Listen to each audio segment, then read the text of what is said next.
Thank you everyone for joining us here today. My name is Ben Lefort. I'm Senior Policy Analyst with OFA. Very happy to review the results of our economic impact study that we completed last year on the economic impact of primary agriculture and food processing in Ontario. Just a quick reminder that there will be a recording of this webinar. It'll be on our website as well as on our YouTube channel. And a quick note that I believe the invitation for this said it would run till 1:30, but the plan will be for it to run till 1 o'clock. And we'll have opportunity for questions after the presentation.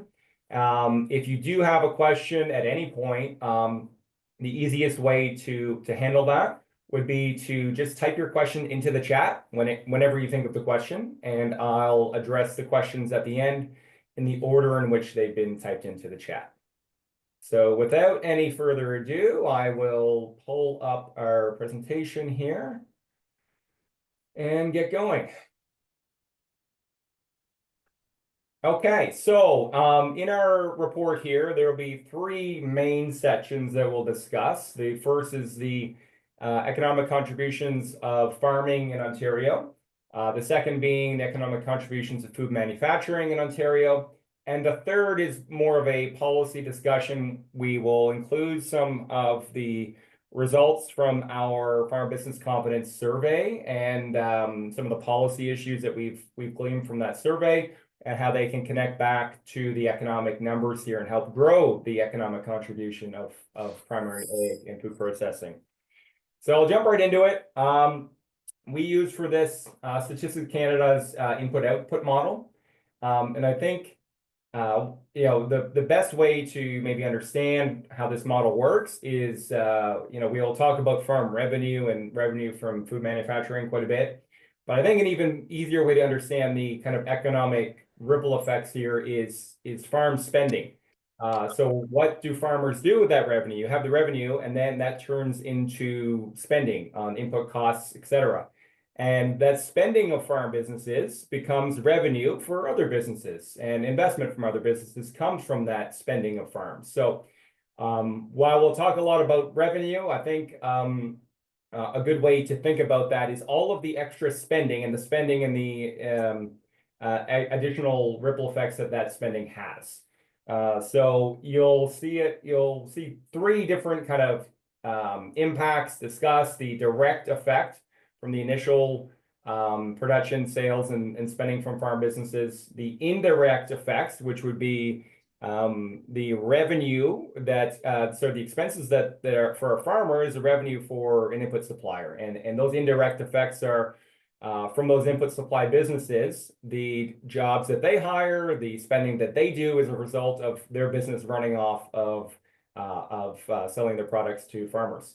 And then the induced effect, which would be then, you have workers who get paid by farms, and they spend those wages locally, and then maybe they go to the movies or go to the grocery store or go to the store down the street and spend their money that they've earned from working on the farm. And that's kind of the induced effect here. So those are the three effects that we'll be discussing. We'll get right into the primary agricultural impacts in Ontario. So these are for 2020. The StatsCan model works a few years behind. We completed the study in 2024, and it was a few years behind. But farm revenue of 18 billion is the initial kind of where all this ripple effects will begin. But as I said, a lot of the actual economic impact is going to be from what actually happens with that money. It's how fast and where that money moves that's going to really determine a lot of the economic impact. So that 18 billion of direct revenue from farms grows to 30 billion in total business revenue in the province when we consider the revenue that's generated by those input supply companies. So farmers collected 18 billion in initial revenue, and an additional $12 billion in business revenue is created from farmers buying seeds, buying tractors, buying all of the things they need to produce. And then an additional $4 billion in business revenue comes from, again, that induced spending, workers in the ag sector spending their wages at local businesses. So those spending of those wages generates an additional $4 billion in business revenue throughout Ontario. So initial $18 billion in primary agricultural revenue becomes $34.5 billion in total business revenue throughout the province, once we consider all of the ways that money gets cycled through the economy. Now that all that spending is translated into GDP for the province. So again, the direct GDP of primary ag from the initial spending, the initial revenue is in production is $7 billion. When we consider the additional GDP that is added from, again, the John Deeres of the world, from seed suppliers, fertilizer companies, etc., the provincial GDP from egg production rises to nearly 13 billion. And again, adding on that induced effect, right, the workers spending in at local businesses and the impact that those businesses have on the economy that's supported through that spending, we get to over $15 billion, $15.3 billion in provincial GDP. So for every dollar of direct GDP generated by primary agriculture, an additional $2.18 in GDP is created once all of that rippling effect happens through the economy. So moving to employment and the wages, starting with employment. So total jobs supported, when we consider again all of the effects of the indirect effects of jobs supported by primary agriculture, the jobs supported by those input supply companies as a result of selling their products to farmers. So how many jobs can they sustain from the revenue they collect from farmers? And then again, the induced effect of, the spending of the employees and how many jobs are supported by businesses because of that spending. So all told, the effects there for primary ag coming in around 300,000 jobs supported. And that translates directly into wages paid to employees. So direct farm labor income of around $3.4 billion. When we again consider those ripple effects of the input suppliers and the spending of these wages, it grows to $7.8 billion in wages supported throughout Ontario for that year. So for every dollar of wages paid directly to farm labor, an additional $2.31 in labor income is generated throughout the rest of Ontario. And all of this activity, the revenue, the GDP, jobs, and labor income, all translates into revenue for government. So as we'll see for the primary ag sector, so we'll show later in some of the slides, taxes, and particularly property tax, is the top issue our members have told us that they are concerned about. So not terribly surprising to see that property taxes was the biggest component of, or the biggest beneficiary municipalities were of the revenue, government revenue generated by primary ag. So in 2020, all effects considered, is just around $1.3 billion in revenue raised between all levels of government, with $561 million of that going to municipalities through property tax, $459 million going to the province, and $250 million going to the federal government. As we'll see when we get to the food processing slides, it's a little bit flipped in terms of which level of government is the primary beneficiary. But again, not surprising. We hear from members constantly about the issue of property tax, and farming being a land-based business, it's not too surprising that municipalities and property tax are the biggest beneficiary between the three levels of government. So I'll move into some similar numbers for the food manufacturing sector, and then we'll get into some of the policy issues after that. So as we'll see, food manufacturing in Ontario is a massive business. With total revenues of $51.5 billion. That's the just direct revenue from food manufacturing. Once we consider all of the other effects, the indirect effects, the input suppliers of food manufacturers, and the induced effects, all of the workers that work in food manufacturing industry spending their money, we get to nearly $98 billion in business revenue that is supported by Ontario's food manufacturing sector, a very, very substantial amount of business activity generated from the sector. And again, this generates directly into GDP. So when we consider all effects, again, the indirect and the induced, we're looking at $36 billion to the province's GDP that's coming from food processing. And for every dollar of GDP that the food manufacturing sector generates, an additional $2.02 is generated through all those other indirect effects. And this speaks to just the volume of other industries and businesses that are connected to the food processing industry, and all of the kind of value added that takes place throughout the value chain. A very significant employer in Ontario. A lot of jobs are supported by food manufacturing, all considered.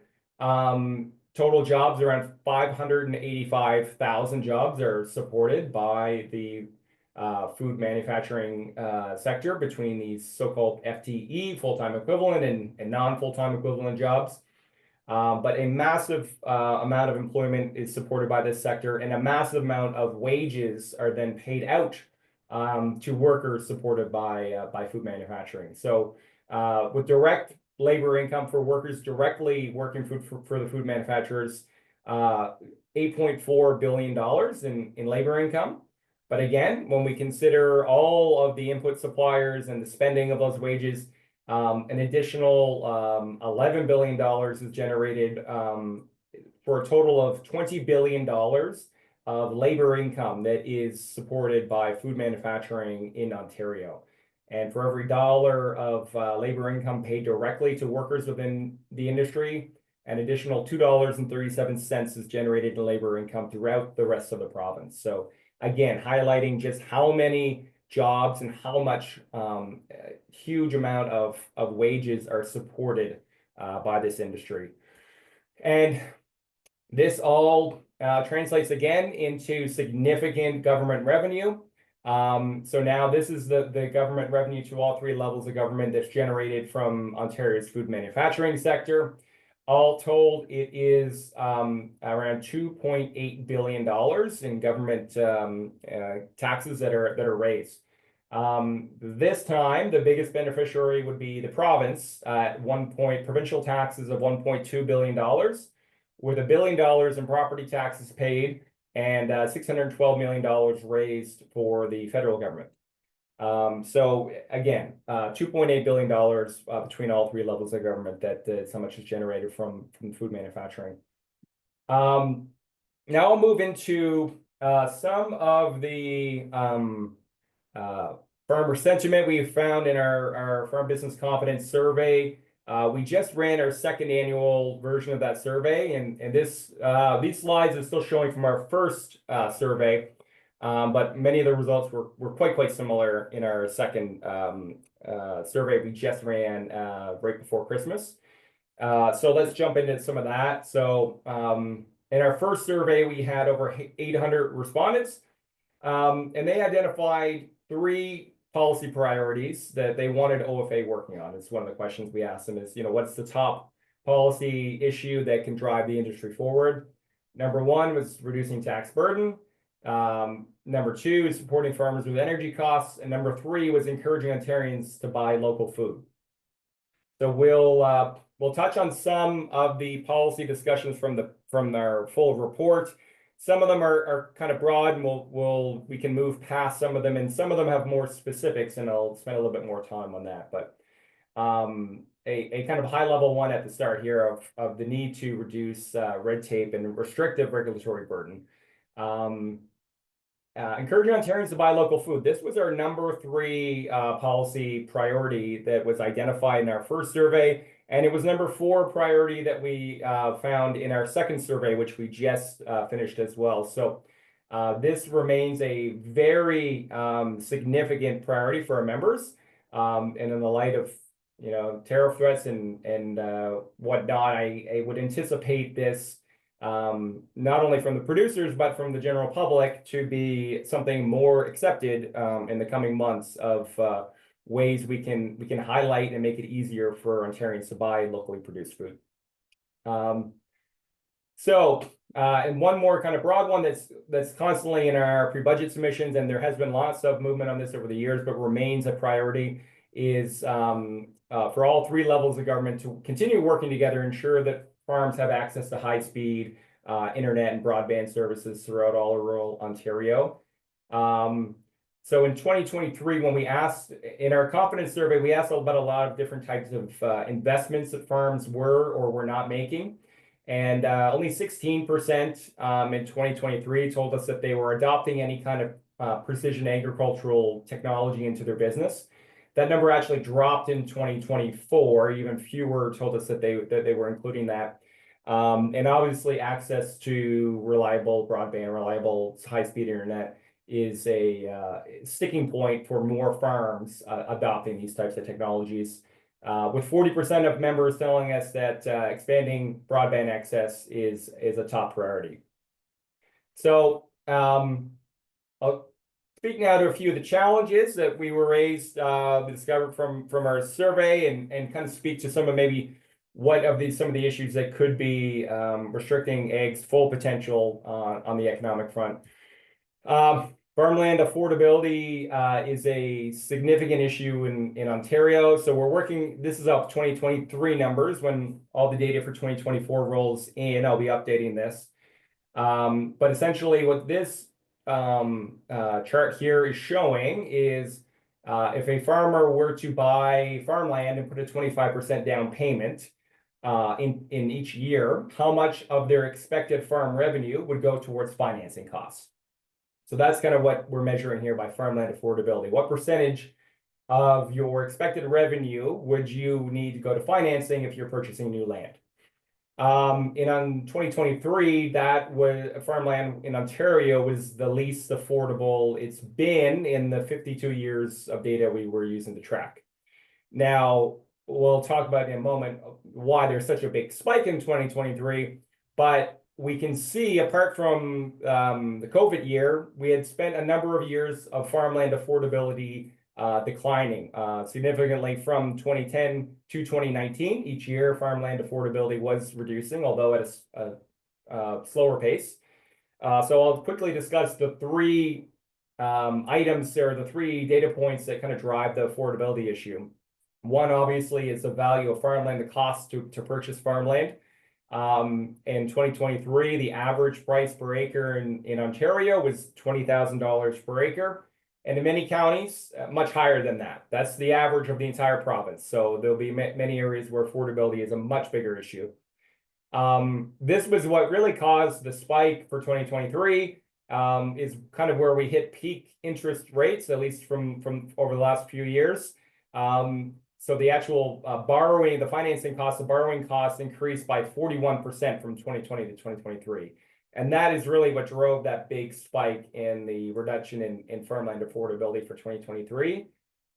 This part of the affordability equation will come down when we look at the 2024 numbers, as rates have come down from where they were in 2023 by a significant amount. And then the final piece there is farm revenue. So what does it cost to buy farmland? What does it cost to finance that purchase? And what kind of revenue is then generated from the farm? And this is really the only thing that have been keeping farmland affordability in check, as we see from 2010 to 2020, a significant increase over that time period. And 2023, it dipped slightly. And with farm revenue kind of stagnating that year, borrowing costs going through the roof, and farmland values continuing to increase at a significant rate year over year. That's how we got 2023 being such an unaffordable year. Again, we'll see what the numbers all look like when the data is available for 2024. It's a number we'll continue to update and monitor. A number of tax pieces for all three levels of government. So starting with property taxes, again, number one issue that our members want us working on. It's been a significant issue for a long time. I started OFA in 2013, and as soon as I started the number one issue I had been working on and have been since then is property tax. With the sharp increase in farmland values, which we just saw, we also had a situation in 2012, 2016 assessments where farmland values were going up and through the roof. Residential values in many rural areas were flat, and commercial industrial values in many rural areas were flat or even declining in some areas. And property tax is essentially a zero-sum game. The municipality needs to collect what they need to collect to run the municipality. And where they get that from is largely determined by their tax policy and the assessments. And if the assessments for one property class, farmland, are going through the roof and everyone else is stagnant, more of the property tax is going to be pulled from the farm property class. And that's what we've seen over the last 13 years. So this chart here is just showing what percentage of each county's total taxes came from farm properties from 2012 to 2022.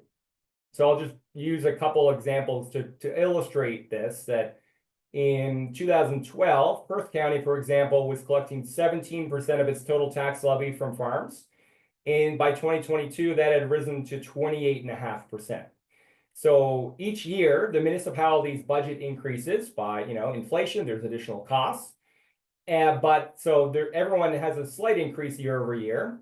But so the pie itself is growing, and farmers' slice of that pie was growing as well. So in almost every county where there's a significant amount of farmland, municipalities, due to the assessment increases, have been collecting a bigger and bigger portion of their total tax revenue from farm properties.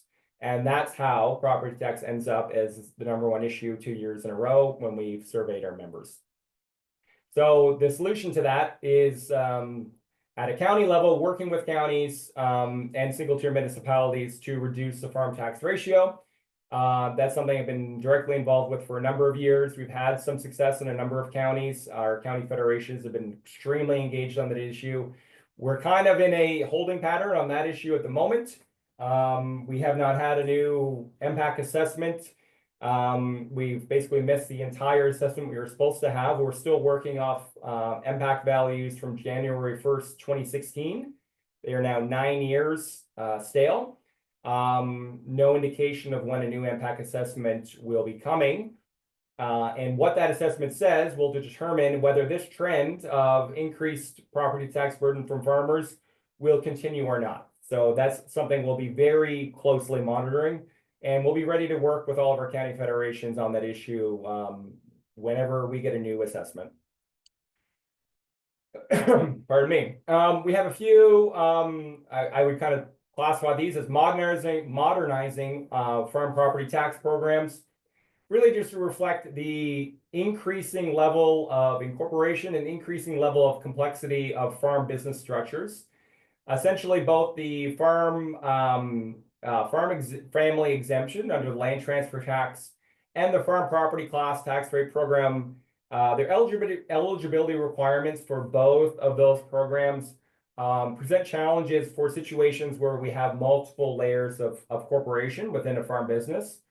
So there might be accountants and advisors might be advising farmers to set up kind of more complex business structures where one corporation might hold the farmland and another corporation might be declaring the operating revenue and expenses from.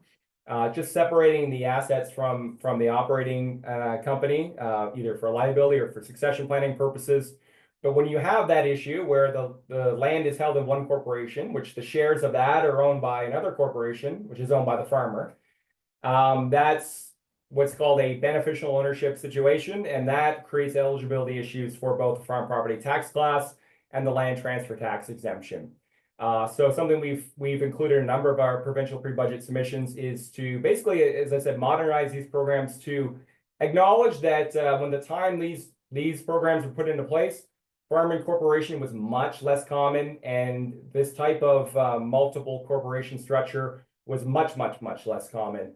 And as we move forward into more farms changing hands, it's we're seeing more and more advisors advise these type of situations.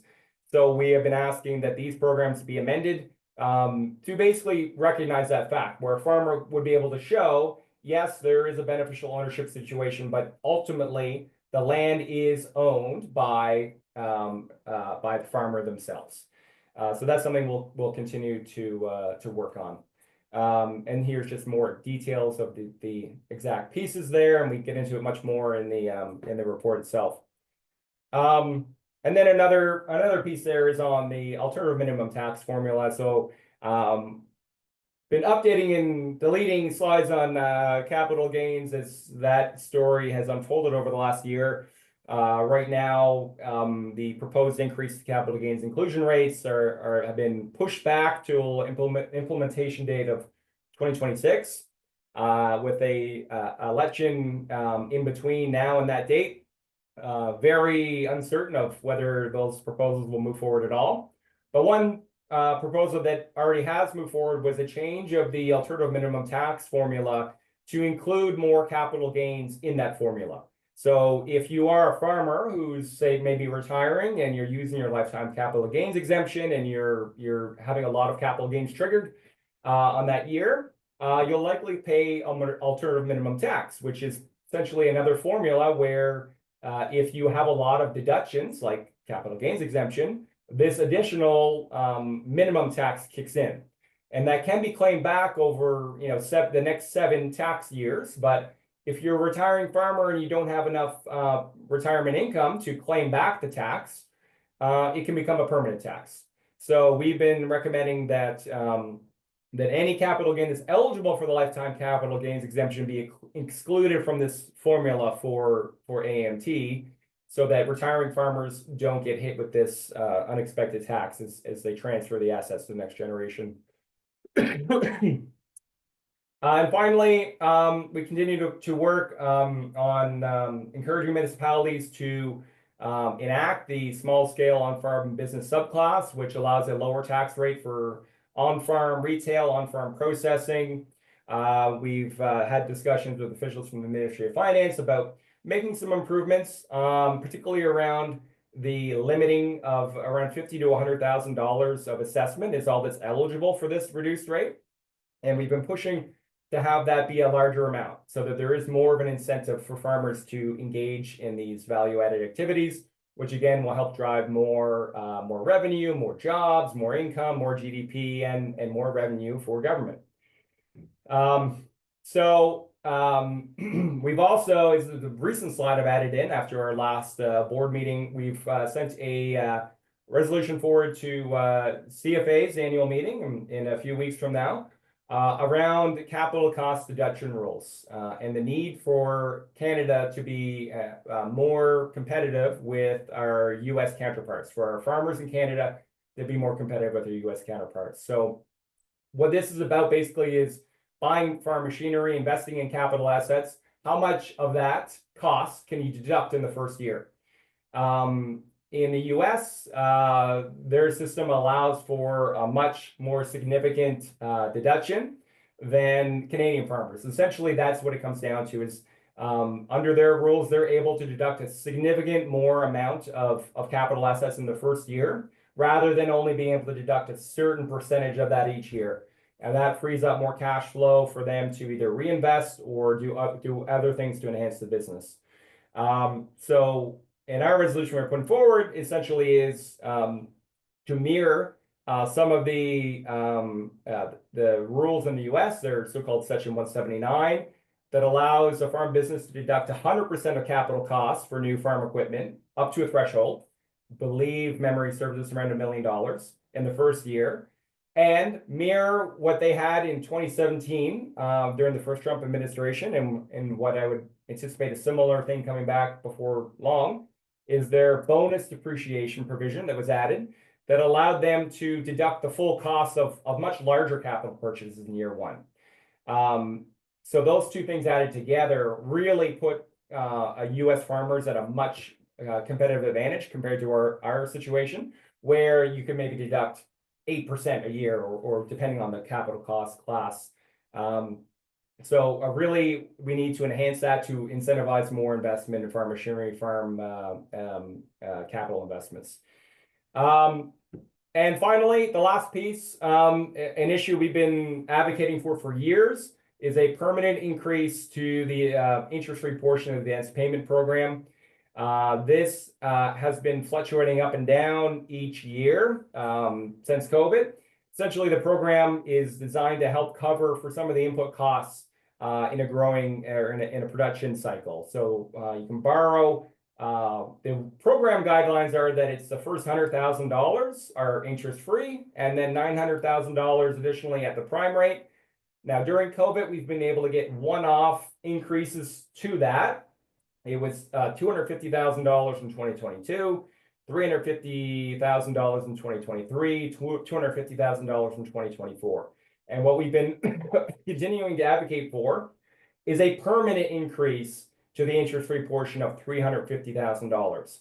All of the issues we've been dealing with in volatility over the last few years, all of the increase in input costs, the trade uncertainty, the geopolitical uncertainty, all of that issues remain, and in fact, in many areas have been magnified.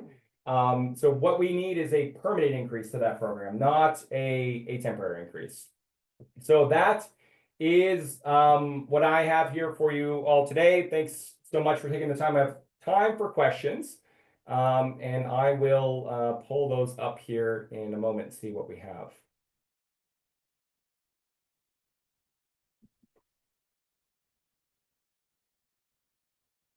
Okay. All right. So I'll start with Angela's asking if we can get a copy of the presentation slides. Yes, I believe those will be on our website. The presentation will be on our website, and the presentation will also be on our YouTube channel. But I believe we can have a downloadable link for the slides as well. We do put it on. I did answer that in another chat. So yeah, if you go to our website, ofa.on.ca, along the top bar, you'll see a tab that says resources. A drop down will show webinars. So if you click on the webinars, this one will come up. Wait till the beginning of next week so we can get it on there. But all the lunch and learns and webinars that OFA host will be on there. Awesome. Thanks, Joanne. Oh, I missed a question from James asked, so on the induced spending numbers, you're saying this was given as local impact, but what about Amazon? So I'm assuming what you're saying there is, what about all of the spending from workers that's not at local businesses? Very good question. The amount we have there is what's attributed to local businesses. So we don't know what the amount was spent on non-local businesses, but what's included in our numbers here is what is estimated to have been spent locally. So it would exclude money spent on purchasing something from Amazon or from a non-Ontario business. Good question. Thank you, James. William asked, what will be the effect of on Ontario agriculture if tariffs are implemented? That is the $100 billion question. It will be quite negative. Some industries impacted much more than others. The amount of revenue and GDP and jobs and labor income and tax revenue, all these numbers would decline significantly in the effect of tariffs being implemented. I do not have a number on what that is. But we can very safely say it would be a significant reduction of all of the numbers presented today if a 25% tariff is implemented on all agricultural exports to the United States. They are our biggest trading partner, and some industries are heavily reliant on trade with the US. So we are glad to see a 30-day pause on any talks of that. And I know folks above my level here continue to be very involved in those discussions to ensure that tariffs are not put into place. So William writes, is OFA actively working on the removal of interprovincial tariffs, or what effect would be the removal of such tariffs on individual sectors? Mentions pork, beef, poultry, dairy individually. this is another issue that in the wake of the tariff discussions is gaining quite a bit of traction. I continue to see daily news article about the issue of interprovincial trade. And it's not this, there's a whole bunch of interprovincial trade issues, a lot of it being regulatory. One of the studies most cited in this issue is from the International Monetary Fund that essentially found that the interprovincial trade barriers that exist in Canada, so the difficulty of Ontario trading with Nova Scotia or British Columbia, amount to be equal to as if we had a 21% tariff within ourselves. So an imaginary, not imaginary, but an equivalent of if Ontario wanted to trade with BC, an equivalent barrier of a 21% tariff, which is essentially almost the same amount that is being proposed to be put on us. So that is a significant issue. I don't know what discussions have been involved on. I'm not directly involved on the trade discussions, so I can't speak directly to what's been said from our perspective on the interprovincial trade issue. But certainly is something that would open up potential other replacement opportunities in the event of U.S. tariffs. So definitely something we will be monitoring very closely and again, not something I'm involved in, so I can't speak to it directly. Can you relate Ontario GDP to employment numbers over time? Ontario GDP to employment numbers over time. I'm not quite sure what you mean there. Kenneth, so if you want to put a follow-up clarifying question there, or you can email me directly and I'm happy to discuss. Joan writes, what is being done to reduce the red tape? And again, that is it's an incredibly broad issue. You could call it red tape at all levels. The interprovincial trade issues, much of that could be considered red tape. There's at provincial, federal, municipal level. So OFA has been really involved in discussions of these, particularly at provincial level. Not me directly, but I'd be happy, Joan, to follow up with you after I can chat with some folks internally and give you more specifics on it, because it's not something I'm involved in directly. Mike Glass, what are you hearing? What are you hearing back on push to modernize the farm property class tax rate program to include ownership of land by a corporation? Whose shares are owned by another corp? When can we expect movement on that going forward? So yeah, that's a good question. Lobbying for these type of changes can feel like it moves at a glacier pace. And it's hard to put an exact time on when we could expect changes on that. This is another thing, you could throw this as a red tape issue, right? I suppose if you want to broaden your definition of the word, just regulatory or policy issues that are preventing more efficiency. So we continue to push on this every year in our pre-budget submission. I can't give you a timeline on when we will be successful, but we will continue to advocate for this strongly. And it's something we've worked with different accounting groups as well, and they're all on the same page on the need for this to change. So stay tuned. I assure you, we will continue to push on this each year until there is a change there. Will local federations be presenting these recommendations to their county councils? That's totally up to them. I would totally encourage it. If there are any county federation members on the call today, I'd like them to know that we have a county level report that's similar to what I presented today, county level numbers for every county in Ontario. So you can see the agricultural impact in your county. Send me an email. I'll put my email in the chat here. I should have had it on the screen. I apologize. Send me an email if you're from any of our county federations and you'd like the numbers, or you'd like me to present the numbers to your county federation to help you have that discussion with local councils. I would be more than happy to do that at any point. So we do strongly encourage our county feds to use these numbers. Expansion of succession rules for farms to include nephew, niece for those farmers who do not have children. Yeah, so that is another issue. And some of the rules, tax rules pertaining to um, um, intergenerational transfers, there is an expanded definition of to include those type of situations. If there's specific areas where you'd like to see that, it's more broadly is something we continue to push forward in a more broader sense is to recognize that succession planning doesn't necessarily mean parent to child, that there's other forms of succession that can be that are very important as well. Robert writes, Ontario is facing a crisis of food, or I suppose I think you mean farmland loss. Thanks for the viewpoint editorial on January 6th.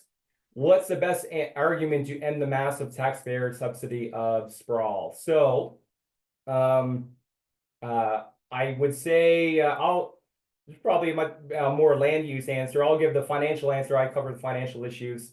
One issue we've been working on is development charges, and we essentially OFAs have the long-standing position that the development charges should be set at a rate where the cost, where we say, I guess we would say growth pays for growth, where the cost of sprawl should be reflected in the size of development charges on the residential and commercial industrial classes. We've pushed for an exemption for farm properties or farm buildings from Development Charges Act. Because the Development Charges Act is intended, again, to pay for the capital costs of growth. And, building a new barn on the farm does not put the same pressure on municipal expansion of assets that, say, putting in a new subdivision of single-family houses does. So that's where where I've come from on this issue is development charges can play a very significant role in that equation. We do track now, we have a database of municipal bylaws, and we know now that I believe it was 74% of municipalities in Ontario have some form of exemption for farms from development charges. And we continue to push at the provincial level to amend the Development Charges Act to make that a permanent change for all municipalities. The majority that do not have an exemption are in non-agricultural areas. So the vast majority of municipalities that have farms in their municipality do provide some sort of exemption for farms currently, and we'd like to see that included into the Development Charges Act. Trying to determine if GDP is rising proportion to employment, or are we producing more GDP with less labor? So yeah, I'd have to go back and look at that question specifically. But again, my email's in the chat, Kenneth, so please send me an email and I'll be happy to follow up directly after I've had a time to look at that number. William asks, is there any capital gains on farmland that is transferred from parent to child? What if the child is not farming the land, but is being farmed by a tenant farmer? So yeah, this would be speak with your accountant question, but generally, capital gains would be transferred from the taxable capital gains liability would be transferred from parent to child. You can, working with an accountant, you can come up with situations where you're either using some of your lifetime capital gains exemption to reduce that tax liability. There can be provisions to defer the actual payment of that tax when you're transferring those farm assets, but the tax liability remains. So that will remain, but it can be reduced and it can be deferred. And again, speak with an accountant about exactly how, in your situation, to maximize that situation. Matt asks, has it been explored to extend support for first-time home buyers to first-time farm buyers? A lot of programs available to help young people save and pay for the first home aren't available to young people looking to purchase farm properties. Excellent thought, Matt. To my knowledge, that's the first time I've seen that type of proposal. As far as I know, it is not being considered, but it is something that I will now explore when the call is over. I think that's a fantastic idea. Thank you for that. I will add that to my issues of list of issues to research and explore. So thank you for that, Matt. And Finally, question from Robert says, yes, the soy, wheat, hay on my farm has virtually no government expense. My farmland tax subsidizes urban sprawl. So again, speaking back to the property tax issue that we had before. So that's all the questions I see in the chat. Oh, one more coming in. Is there any program like SHRED for farmers that are doing research and development? Farmers are eligible, I believe, for SHRED. I don't know if it's a high percentage of uptake. But we are currently kind of looking, doing some internal research about tax policies federally that can help stimulate more investment. And this could be an area too where we consider maybe adjustments to the SHRED program and something that maybe works a little bit more for farmers. Yeah, so that is all the questions I see. If you do have one now, I guess in the next few seconds, I'm happy to answer it. But if not, my email is in the chat there. If you are, again, our county federation would like a presentation or a report for your local numbers, let me know. I'm happy to do that at any point. Again, our copy of our report, the slides and the presentation will be on our website. The presentation today will be on our YouTube channel. And anyone on the call or anyone on the webinar is more than welcome to reach out to me directly at any point if you think of questions, you have policy issues you want OFA working on, or if there's anything that we discussed today that you want to continue to discuss. I'm always available for that. Perfect. I don't see anything else. Thanks, Ben. I think we'll leave it at that then. Great. Thank you, everybody. Bye, everyone.